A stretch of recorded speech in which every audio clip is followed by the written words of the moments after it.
ನಮಸ್ಕಾರ ವೀಕ್ಷಕರೇ, ಇಬ್ಬನಿ ಚಾನಲ್ಗೆ ಸ್ವಾಗತ. ನಮ್ಮ ವಿಡಿಯೋಗಳನ್ನು ಮೊದಲ ಬಾರಿ ನೋಡುತ್ತಿದ್ದಲ್ಲಿ ದಯವಿಟ್ಟು ಸಬ್ಸ್ಕ್ರೈಬ್ ಮಾಡಿಕೊಳ್ಳಿ, ಲೈಕ್ ಮತ್ತು ಶೇರ್ ಮಾಡಲು ಮರೆಯದಿರಿ. ಹಾಗೆಯೇ ನಮ್ಮ ಕಥೆಗಳನ್ನು ಸ್ಕಿಪ್ ಮಾಡದೆ ನೋಡಿ ಆನಂದಿಸಿ. ಕಥೆಯ ಹೆಸರು ಶೃಂಗಾರ ಕಾವ್ಯ, ಭಾಗ 1. ಲೇಖಕರು ಕೈಸರ್ ಜಹಾ. ಇಷ್ಟವಿಲ್ಲದೆ ದೊಡ್ಡವರ ಮಾತಿಗೆ ಒತ್ತಾಯದ ಮದುವೆಯಾದ ಆರ್ಯನ್. ಸದಾ ಎಲ್ಲರ ಜೀವನವನ್ನು ಶೃಂಗಾರಪಡಿಸುವ ಕಾವ್ಯ ತನ್ನ ಜೀವನವನ್ನು ಶೃಂಗರಿಸುವಳೆ. ಅಕ್ಕನ ಎಲ್ಲ ಗುಣಗಳ ವಿರುದ್ಧವಾಗಿ ತಂಗಿ ಚಾಂದಿನಿ. ಪರಿಚಯ: ಅಣ್ಣ ಜನಾರ್ದನ ರೆಡ್ಡಿ ಮತ್ತು ತಮ್ಮ ಜಯದೇವ ರೆಡ್ಡಿ. ಜನಾರ್ದನ ರೆಡ್ಡಿ ಅವರ ಹೆಂಡತಿ ಶರ್ಮಿಳಾ. ಅವರಿಗೆ ಇರುವ ಒಬ್ಬ ಮಗ ಪ್ರತೀಕ್. ಜನಾರ್ದನ ರೆಡ್ಡಿ ಅವರ ಜೊತೆಯಲ್ಲಿ ಇರುವ ಅವರ ತಂಗಿ ಸರಿತಾ ತನ್ನ ಗಂಡ ಸತ್ತ ನಂತರ ಅಣ್ಣನ ಮನೆಯಲ್ಲಿಯೇ ತನ್ನ ಮಗಳಾದ ಸೀಮಾ ಜೊತೆ ವಾಸ ಇರುವರು. ದೊಡ್ಡವರಾದ ಇವರು ತನ್ನ ತಂದೆಯಿಂದ ಬಂದ ಆಸ್ತಿಯನ್ನು ಮಾರಿ ಬಂದ ದುಡ್ಡಲ್ಲಿ ಸಮನಾಗಿ ತಾವು ಇಟ್ಟುಕೊಂಡು ತಮ್ಮನಾದ ಜಯದೇವ ಅವರಿಗೆ ಕೊಟ್ಟು ತಾನು ಒಂದು ಒಳ್ಳೆಯ ಆಧುನಿಕ ಕಾಲದ ದೊಡ್ಡ ಮನೆಯನ್ನು ತೆಗೆದುಕೊಂಡು ವಾಸವಾಗಿರುವರು. ಮಗನನ್ನು ಅಂದರೆ ಪ್ರತೀಕ್ನನ್ನು MBA ಓದಿಸುವರು. ಪ್ರತೀಕ್ಗೆ ಒಂದು ಒಳ್ಳೆಯ ಕಂಪನಿಯಲ್ಲಿ ಮ್ಯಾನೇಜರ್ ಕೆಲಸ ಸಿಗುವುದು. ಸೀಮಾ ಡಿಗ್ರಿ ಮುಗಿಸಿ ತನ್ನ ಅಮ್ಮ ಮತ್ತು ಆಂಟಿಯ ಜೊತೆ ಮನೆಯಲ್ಲಿಯೇ ಇರುವಳು. ಸಮಯ ಸಿಕ್ಕಾಗ ಚಿಕ್ಕ ಮಾವರಾದ ಜಯದೇವ ಅವರ ಮನೆಗೆ ಹೋಗುವಳು. ಜಯದೇವ ಅವರಿಗೆ ಅನಾರೋಗ್ಯದ ಕಾರಣ ತುಂಬ ದುಡ್ಡು ಖರ್ಚಾಗಿರುವುದು. ಉಳಿದ ದುಡ್ಡಿನಲ್ಲಿ ಒಂದು ಸಣ್ಣ ಮನೆಯನ್ನು ತೆಗೆದುಕೊಂಡು ಒಂದು ದಿನಸಿ ಅಂಗಡಿಯನ್ನು ತೆಗೆದಿರುವರು. ಇವರ ಹೆಂಡತಿ ಜಾನಕಿ, ಮಗ ಆರ್ಯನ್, ಮಗಳು ಅಶ್ವಿನಿ. ಆರ್ಯನ್ ಡಿಗ್ರಿಯನ್ನು ಮುಗಿಸಿ ಏನೂ ಕೆಲಸವಿಲ್ಲದೆ 2 ವರ್ಷಗಳಿಂದ ಮನೆಯಲ್ಲಿಯೇ ಇರುವನು.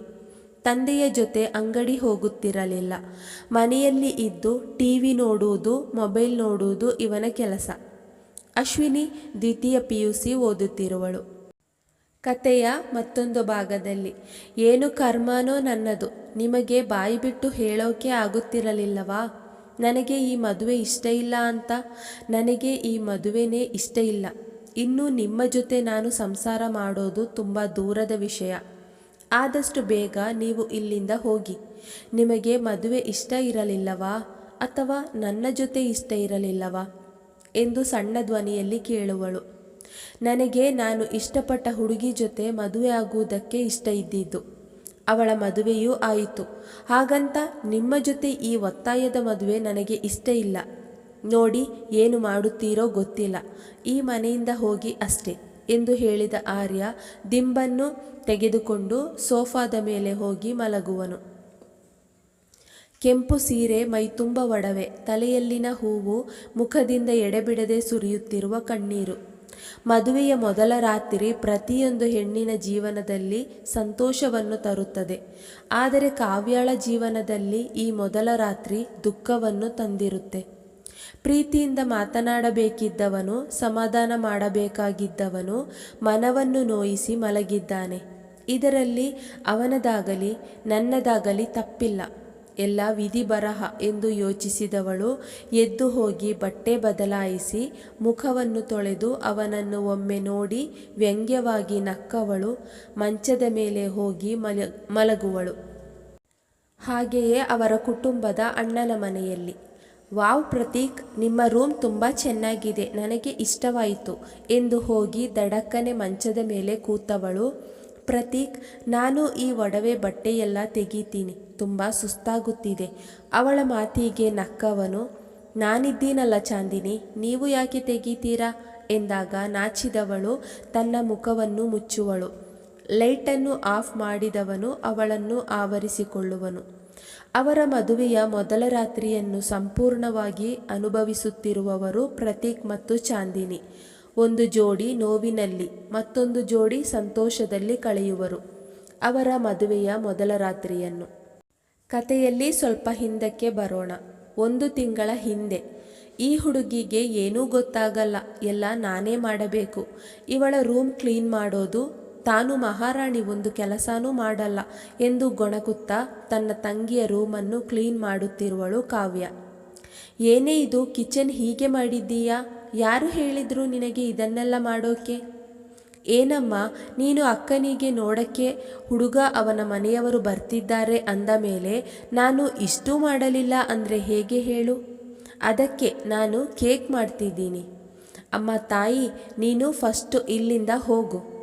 ಹೋಗಮ್ಮ, ಅಷ್ಟು ಕಷ್ಟಪಟ್ಟು ಮಾಡ್ತಾ ಇದ್ದೀನಿ, ಹೊಗಳೋದು ಬಿಟ್ಟು ಹೋಗು ಅಂತಿದ್ದೀಯಲ್ಲ.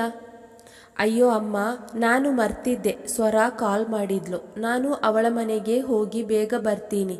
ಅವಳ ಬರ್ತ್ಡೇ ಇವತ್ತು, ಅದಕ್ಕೆ ಕರೆದಿದ್ಲು. ಬೇಗ ಹೋಗಿ ಬರ್ತೀನಿ, ನೀನು ಅಕ್ಕ ಸೇರಿ ಇದನ್ನೆಲ್ಲ ಕ್ಲೀನ್ ಮಾಡಿಕೊಳ್ಳಿ ಎಂದು ಹೇಳಿ ಅಲ್ಲಿಂದ ತನ್ನ ಕೋಣೆಗೆ ಓಡಿ ಹೋಗುವಳು ಚಾಂದಿನಿ. ಏನಮ್ಮ ಇದು, ಹೀಗೆ ಇಷ್ಟೊಂದು ಗಲೀಜು ಮಾಡಿದ್ದಾಳೆ? ನನ್ನ ರೂಮನ್ನು ಹಾಗೇ ಮಾಡಿದ್ಲು, ಎಲ್ಲ ಕ್ಲೀನ್ ಮಾಡಿ ಬಂದೆ.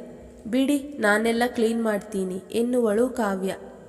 ಕಾವ್ಯ, ನೀನು ಹೋಗಿ ರೆಡಿ ಆಗು, ನಾನು ಇದೆಲ್ಲ ಮಾಡ್ತೀನಿ. ಅಮ್ಮ, ನಾನು ರೆಡಿಯಾದೆ. ಏನು ಇದು ರೆಡಿನಾ?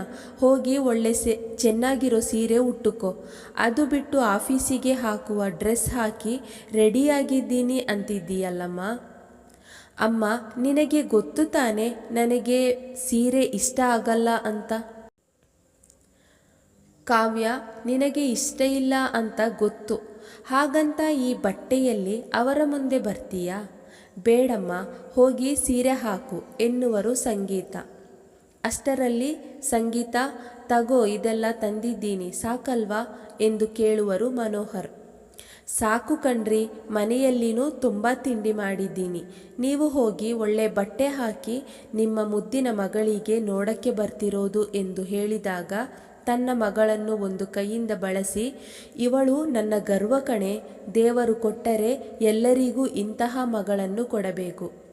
ನನ್ನ ಮುದ್ದು ಕಾವ್ಯ ಇವಳು ಎಂದಾಗ ನಕ್ಕವಳು ತನ್ನ ತಂದೆಯನ್ನು ಲಘುವಾಗಿ ಅಪ್ಪಿ ತನ್ನ ಅಮ್ಮನಿಗೆ ಮುತ್ತನ್ನು ನೀಡಿ, ದೇವರು ಕೊಟ್ಟರೆ ಎಲ್ಲರಿಗೂ ಇಂತಹ ತಂದೆ ತಾಯಿಯನ್ನು ಕೊಡಬೇಕು ಎಂದು ಹೇಳಿದಾಗ ದಂಪತಿಗಳು ನಗುವರು.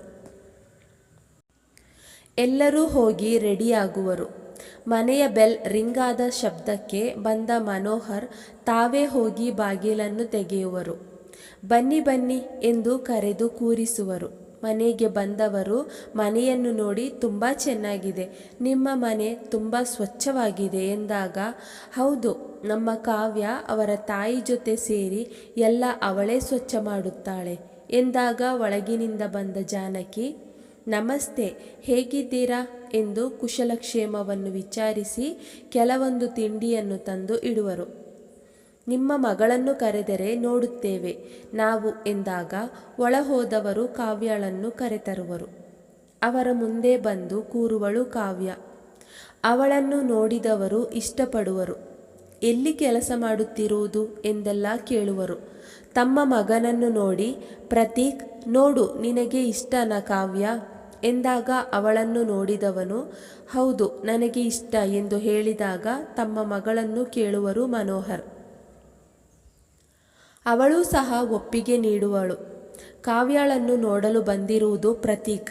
ಹಾಗಾದರೆ ಅವನ ಮದುವೆ ಚಾಂದಿನಿ ಜೊತೆ ಹೇಗೆ? ಮುಂದೆ ತಿಳಿಯೋಣ. ಕಾವ್ಯಳನ್ನು ನೋಡಿದ ಪ್ರತೀಕ್ ಮನೆಯವರೆಲ್ಲರೂ ಇಷ್ಟಪಡುವರು. ಅಷ್ಟರಲ್ಲಿ ಅಲ್ಲಿಗೆ ಬಂದ Chandini, hi aunty, hi uncle, hi handsome, ನಾನು ಚಾಂದಿನಿ ಅಂತ, ಈ ಮನೆಯ ಚಿಕ್ಕ ಮಗಳು. ನಾನು ಸೆಕೆಂಡ್ ಇಯರ್ BCom ಓದುತ್ತಾ ಇರೋದು. ಫ್ರೆಂಡ್ ಮನೆಗೆ ಹೋಗಿದ್ದೆ, ಅದಕ್ಕೆ ಬರೋದು ಸ್ವಲ್ಪ ತಡ ಆಯಿತು. ಮತ್ತೆ ನಿಮಗೆ ನನ್ನ ಅಕ್ಕ ಕಾವ್ಯ ಇಷ್ಟ ಆದಳಾ? ಅವಳ ಮಾತುಗಳನ್ನು ಕೇಳಿದ ಪ್ರತೀಕ್ ಹಾಗೆಯೇ ಅವಳನ್ನು ನೋಡಿದಾಗ ಸಂಗೀತರವರು, ಪ್ರತೀಕ್ ಅವಳು ಹಾಗೇನೆ, ಯಾವಾಗಲೂ ಜಾಸ್ತಿ ಮಾತು ಅವಳದು, ನೀನು ಏನು ತಪ್ಪು ತಿಳಿದುಕೊಳ್ಳಬೇಡಿ ಎಂದು ಹೇಳಿ ಕಣ್ಣಿನಲ್ಲಿ ಅವಳನ್ನು ಗದರಿಸಿ ತಮ್ಮ ಪಕ್ಕ ಬಂದು ಕುಳಿತುಕೊಳ್ಳುವಂತೆ ಹೇಳುವರು. ಅವರ ಪಕ್ಕ ಬಂದು ಕುಳಿತವಳು ಕಾವ್ಯ, ನಿನಗೆ ಇಷ್ಟ ಆದರೆ ಹುಡುಗ ಎಂದು ಕೇಳಿದಾಗ ಅವಳ ಕೈಯನ್ನು ಸಂಗೀತ ಜಿಗುಟುವರು. ಅಮ್ಮ ಎನ್ನುವಳು ಚಾಂದಿನಿ. ಜನಾರ್ದನ್ ಅವರ ಮಡದಿ ಶರ್ಮಿಳಾ ಅವರು, ಹೋಗಲಿ ಬಿಡಿ, ನೀವೇ ಹೇಳಿದ್ರಲ್ಲ ಅವಳ ಮಾತು ಜಾಸ್ತಿ ಅಂತ ಎಂದಾಗ ಜನಾರ್ದನ್ ರವರು, ಹೌದು, ನಿಮ್ಮ ಮಗಳು ಹೆಸರಿನ ಹಾಗೆ ಮನೆಯಲ್ಲಿ ಒಳ್ಳೆ ಬೆಳದಿಂಗಳ ಹಾಗೆ ಇದ್ದಾಳೆ.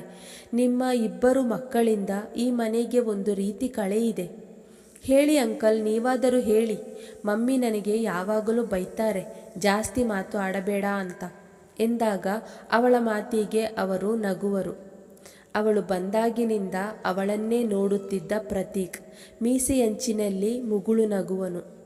ಮುಂದುವರಿಯುತ್ತದೆ. ಈ ಕಥೆಯ ಮುಂದಿನ ಸಂಚಿಕೆಯನ್ನು ಮುಂದಿನ ವಿಡಿಯೋದಲ್ಲಿ ಹಾಕಲಾಗುವುದು. ಪ್ರಿಯ ವೀಕ್ಷಕರೇ, ನಮ್ಮ ಈ ಕತೆ ಇಷ್ಟವಾಗಿದೆ ಎಂದು ಭಾವಿಸುತ್ತೇವೆ. ಇದೇ ರೀತಿ ಮುಂದಿನ ವಿಡಿಯೋಗಳಿಗಾಗಿ ನಮ್ಮ ಚಾನಲ್ಗೆ ತಪ್ಪದೇ ಸಬ್ಸ್ಕ್ರೈಬ್ ಆಗಿ, ಪಕ್ಕದಲ್ಲಿರುವ ಬೆಲ್ ಐಕಾನ್ ಅನ್ನು ಪ್ರೆಸ್ ಮಾಡಿ. ಧನ್ಯವಾದಗಳು.